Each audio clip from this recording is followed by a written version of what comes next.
m'appelle Fethi, j'ai 26 ans, je suis originaire de Charleville-Mézières dans les Ardennes en France. Nordine, 26 ans, originaire de Lyon. Qu'est-ce que vous faites sur le Alors moi je travaille en tant que Sales et Marketing Executive pour un grand groupe français qui s'occupe de tout ce qui est exportation, normes, régulation, tout ce qui se passe d'un pays à un autre. En fait, je dois gérer le fonctionnement. Moi aujourd'hui je travaille pour un fournisseur, pour Carrefour, fournisseur dans les biscuits. Wissam Mahfouz, 31 ans, français d'origine libanaise. Je suis à Dubaï depuis février 2012, ça fait à peu près 1 an et demi. Je m'appelle Paul, je suis originaire de Dunkerque en France. Je travaille pour la société ArcelorMittal, je suis arrivé à Dubaï il y a 2 ans, en 2011, comme expatrié pour le groupe ArcelorMittal en fait, pour lequel je travaille déjà depuis 10 ans, à Paris. Je m'appelle Laurent Rigaud, j'ai 48 ans. Je suis installé à Dubaï depuis 5 ans avec ma famille et je suis directeur général d'un groupe hôtelier ici à Dubaï. Je m'appelle Manette, j'ai 33 ans, je vis en France, à Clichy-la-Garenne. J'habite à Dubaï depuis 2006.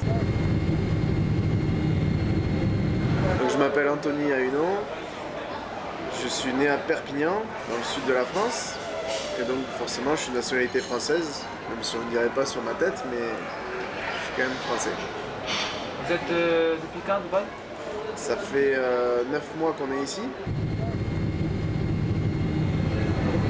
Je m'appelle Xavier Poussardin, j'ai 42 ans, je suis né à Ajaccio, en Corse, et j'ai vécu la majeure partie de mon temps à Aix-en-Provence.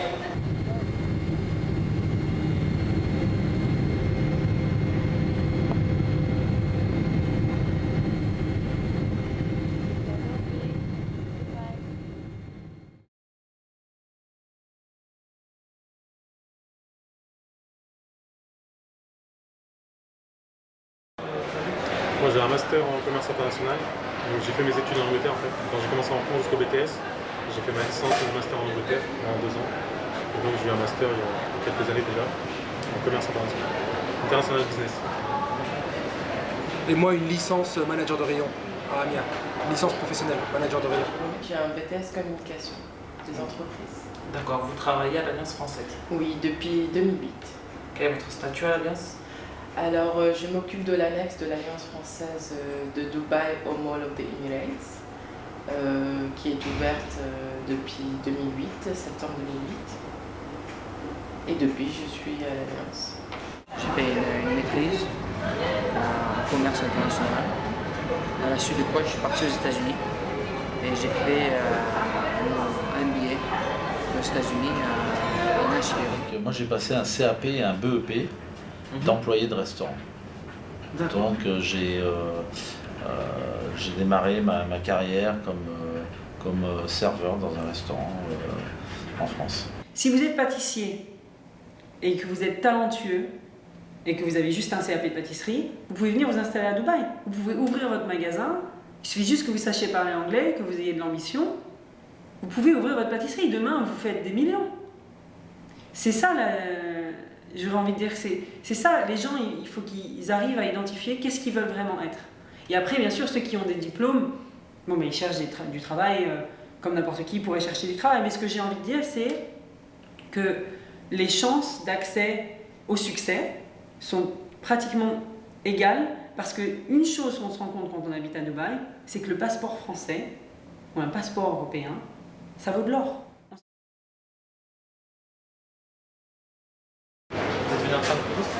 En tant que touriste, je suis venu pour chercher du travail. J'étais déjà venu une fois en tant que touriste à Dubaï et j'ai voulu revenir pour chercher du travail. Et donc j'ai trouvé sur place. Vous avez trouvé combien de temps? Quelques mois quand même. J'ai trouvé un premier job qui ne me plaisait pas et donc j'ai changé. Donc, mais ça prend, on va dire, en moyenne 3-4 mois pour trouver. Comment c'est fait pour le visa? Pour le visa, en fait, quand tu es français, tu as 30 jours de visa gratuit. Après, tu dois sortir du territoire et revenir. Donc on allait à Oman, on revenait et on renouvelait le visa chaque mois. C'est bien d'être français dans ces cas-là. Je suis ingénieur en télécommunication. Je travaille dans le conseil en organisation. Ce que c'est le conseil en organisation, c'est aider les entreprises à changer leurs organisations, à définir des processus et procédures de travail et à définir leur stratégie. J'ai trouvé l'emploi en France, par l'intermédiaire de Pôle emploi international, à Paris. Donc par l'intermédiaire de Pôle emploi international, j'ai trouvé l'emploi en France. J'ai rejoint Carrefour ici. Et au bout d'un an, j'ai démissionné Carrefour pour trouver un job avec un fournisseur. Ensuite, je suis parti à Hong Kong pour reprendre un restaurant français pour un grand groupe hôtelier. Et puis après, donc, j'ai continué à évoluer dans ma carrière. Assistant directeur de la restauration, directeur d'hôtel, directeur général d'hôtel. Et puis aujourd'hui, m'occuper d'un groupe d'hôtels. Donc là, vous êtes sur la responsabilité de gros hôtels sur Dubaï. Là aujourd'hui, je travaille donc pour un groupe local émirien qui s'appelle Arenco et qui est propriétaire de 9 hôtels, 7 aux Émirats, 2 en Oman. Et donc moi je suis là pour m'occuper de la branche hôtelière. Donc on a créé cette branche hôtelière et donc pour être le relais avec les hôtels que nous avons. Donc dans chaque hôtel que nous avons un directeur général et chaque hôtel que nous construisons est donné en gestion à une marque internationale. J'ai toujours voulu m'approcher de quelque chose qui me rappelle la France, vu qu'on est expatrié à l'étranger. La langue française me manquait vu que la langue ici c'est soit l'anglais soit l'arabe. Et pour moi l'Alliance c'est comme une famille, donc entre collègues. On sent vraiment que la France, c'est pas qu'elle nous manque pas, mais on sent que le matin on va en France, quoi. Moi, ils étaient plutôt d'accord, vu qu'ils voyaient qu'en France, le marché de l'emploi était un peu saturé. Donc, comme beaucoup de Français ici, on est venu pour prendre un peu d'expérience et faire en sorte que ça soit plus facile après on revient en France. Mais ils étaient plutôt d'accord. Moi, pareil, ils étaient ouverts, hein. Surtout par rapport au fait qu'ils soient au Moyen-Orient. Au Moyen-Orient, pour la religion, le côté religion, et pour l'expérience professionnelle aussi.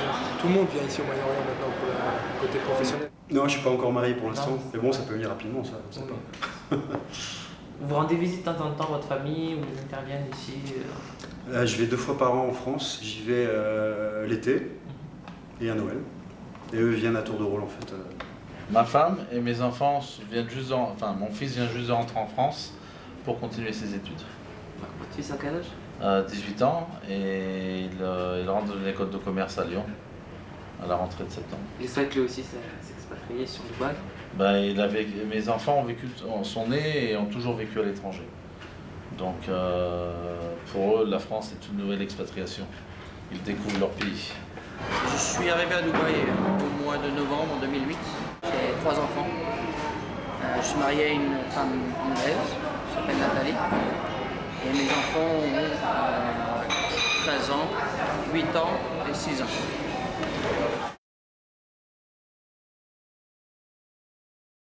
Il y a un truc, par exemple, que les gens en France ne s'aperçoivent pas, c'est le coût de l'accès à l'éducation, le coût de l'accès aux soins. Ici, une école primaire, ça peut coûter jusqu'à 20 000 euros par an, pour une école primaire.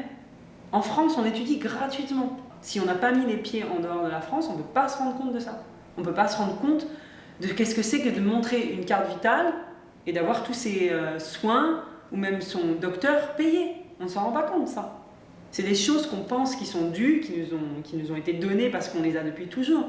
Mais c'est pas le cas de tout le monde. Ce n'est pas la même chose à Dubaï? Ah non, c'est sûr, c'est pas la même chose.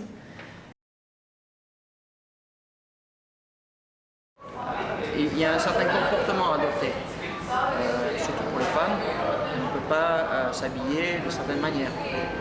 En allant dans les lieux publics, si elles vont dans les supermarchés, il faut qu'elles se couvrent, même sur une promenade. De même que l'alcool étant un sujet tabou ici, on ne peut peut pas, on ne peut pas abuser de l'alcool et être surpris ou être perçu dans la rue à être sous l'effet de l'alcool. Dans ce cas-là, ça amène des sanctions. Donc, il y a beaucoup de choses comme ça, il y a beaucoup de règles qu'il faut assez rapidement prendre en compte afin de vivre dans un cadre tolérable à vivre. Nous avons quelques Français qui sont en prison. Nous savons quelques Français qui sont incarcérés. Bien sûr. Sur une population de 15 000 habitants, ça fait partie des quelques pourcentages. Donc ça peut être pour des petites... des petits délits, des petites peines ou des peines de longue date. Donc, le maximum que vous avez entendu, c'était... La personne que j'ai entendue le plus, c'était 10 ans de prison, une personne qui passait par Dubaï et qui s'est fait arrêter avec de la drogue dans sa valise. Puis après, il y a des peines plus légères, des gens par exemple qui ont eu un accident de voiture, qui avaient bu, parce que c'est tolérance zéro ici sur la route. On vous laisse boire, mais il faut être prudent. Voilà. Donc il y a des gens qui sont imprudents et qui malgré tout conduisent, malgré qu'on leur dit que c'est 0% de tolérance. La drogue, c'est 0% de tolérance. Donc quelqu'un qui se retrouve avec une petite boulette de hashish dans sa poche peut prendre minimum 4 ans de prison s'il se fait attraper. Donc là, donc on prévient tout le monde, on essaye de... C'est le côté plus difficile. En France, c'est peut-être plus toléré qu'ici.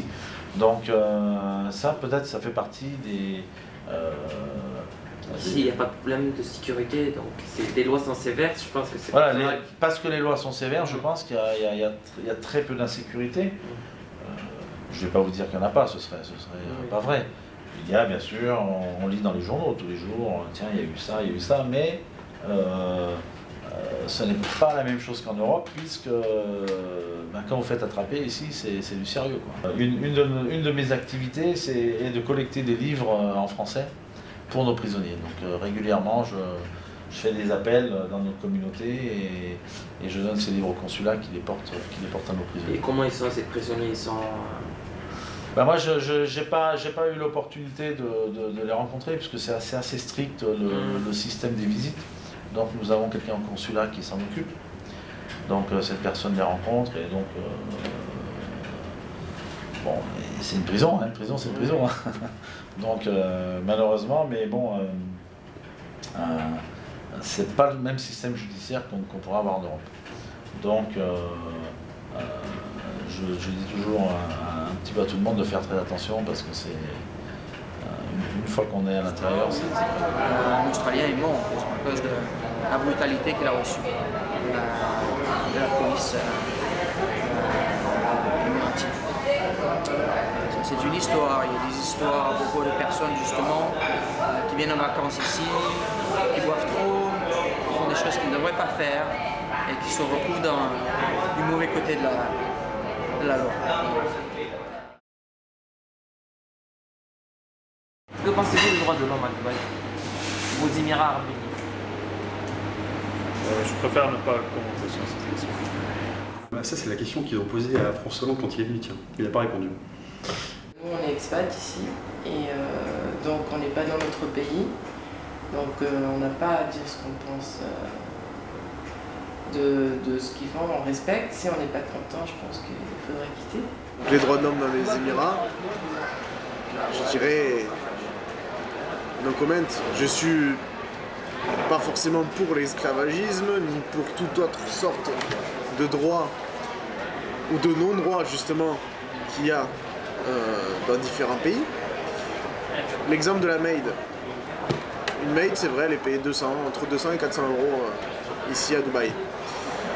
Cette personne, si elle ne touche pas ces 200 euros dans son pays, c'est-à-dire pour, on va dire 70%, 60% des maids qui sont philippines ou indiennes, 70% même, s'ils ne touchent pas ces 200 euros dans son pays, leurs enfants ne mangent pas, leur famille ne vit pas. C'est bien Dubaï? C'est bien? C'est mieux que la France? pas mieux que la France? Moi j'aime la France. Tu aimes la France? Non, j'aime le Maroc. 3 points positifs, le salaire, pas d'impôts, ça reste l'argent. Comme je disais, la religion, on la pratique plus facilement aussi. Et puis un autre point positif, l'expérience qu'on gagne. Et on apprend beaucoup plus ici, beaucoup plus vite ici qu'en France. On nous donne des opportunités d'apprendre. Moi, ce serait en numéro 1 la religion, la paix qu'il y a ici, et le côté professionnel. La première des choses, c'est le temps. C'est vrai qu'il fait très chaud en été, mais en hiver, c'est une qualité de vie incomparable. La sécurité qui règne ici. Je veux dire, quand vous voyez des voitures à 500 000 € tourner dans la rue, dans un parking, il n'y a personne autour et que personne ne va y toucher, voilà, il suffit juste de voir ça pour comprendre la vie de Dubaï. Après, quand vous êtes chez vous, qu'il est 11h du soir, que votre femme elle est avec votre enfant dehors, vous êtes serein.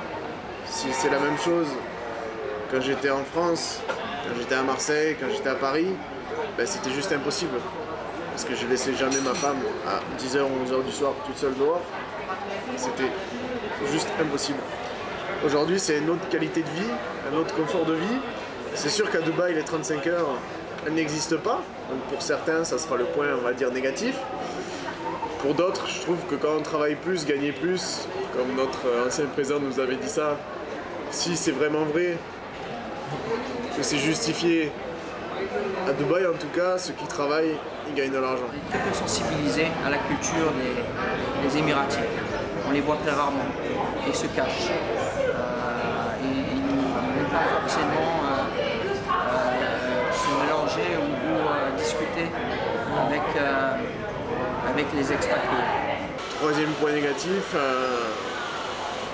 on va dire que quand on vit dans une ville qui est entre guillemets créée sur de l'artificiel comme la palme, comme tout ça, ils ont entre guillemets un petit peu cassé le côté naturel de la biodiversité marine, mais qui est en train de se rétablir petit à petit. Je ne crois pas que c'est facile, c'est pas facile en fait. Ouais. Ça va prendre un certain temps, donc qu'ils viennent avec un petit budget quand même, qui parlent anglais aussi, parce que ici c'est un pays qui parle arabe, mais en fait tout le monde parle anglais. C'est plus important de parler anglais que l'arabe. Et quoi d'autre? Franchement, je pense qu'on a tout à y gagner. Hein. Faut Moi, tenter je sa pense chance. qu'on a tout à y gagner, il faut tenter sa chance. Dans la tête de beaucoup de gens, Dubaï, ça pourrait être une ville qui est dans laquelle il y a des restrictions importantes. Il y a des gens qui comparent les Émirats arabes unis à l'Arabie saoudite, mais c'est pas du tout. Voilà, c'est pas du tout la même chose. Donc, il faut venir visiter la ville.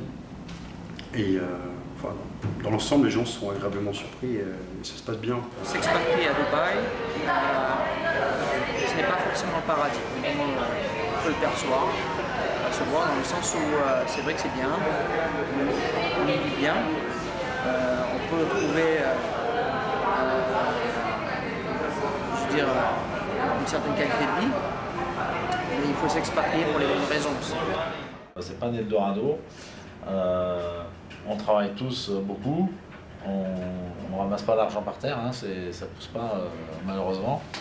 Et donc voilà, c'est un peu les conseils d'être bien préparé, de bien s'informer, ne pas hésiter à venir.